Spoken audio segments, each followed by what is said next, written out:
We're going to work the transverse abdominis muscle while lying on your back with your knees bent. So the first thing I want you to do is find a neutral spine position. Once you find that, take your hands and put the palm of your hand on those two bony prominences here called your ASISs. They're part of your iliac crest. So put the palm on your left, your right hand on your right, and then let your fingers fall in between. Now your transverse abdominis is the deepest abdominal muscle, and it's shaped like a corset. It attaches from your back via fascia and comes all the way around to the front. So its primary job is to expel air out of our body, but it also stabilizes our spine and our pelvis, holds our organs in, and prevents us from getting that pooch-looking thing down below. Little bonus there, okay? So what we're gonna do is, again, find neutral, put your fingers on your lower stomach. So when you take a breath in, just breathe in through your nose. When you exhale, I want you to think about tightening those muscles underneath your fingertips. When you're tightening them, you're thinking of the shape of the muscle. It's like a corset, remember? So you cinch in your waist from the sides.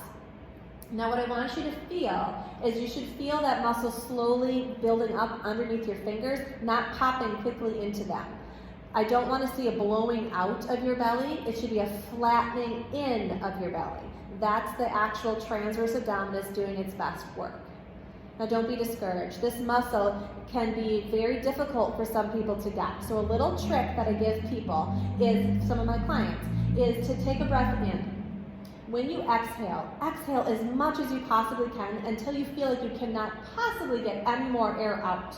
At the end of that exhale, that muscle should naturally kick in because that's its job, is to get the last little bit of air out of our system.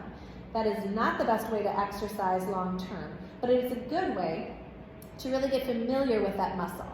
Ideally, you want to be able to control it at will, so you can just say tighten and it'll activate. But sometimes it doesn't work that well in our bodies, depending on what our body has been through. So again, your fingertips right below your belly button, between those bony prominences. Inhale. On your exhale, draw your waist in. Feel those muscles underneath your fingertips. It is a good idea to practice this often in a variety of different positions.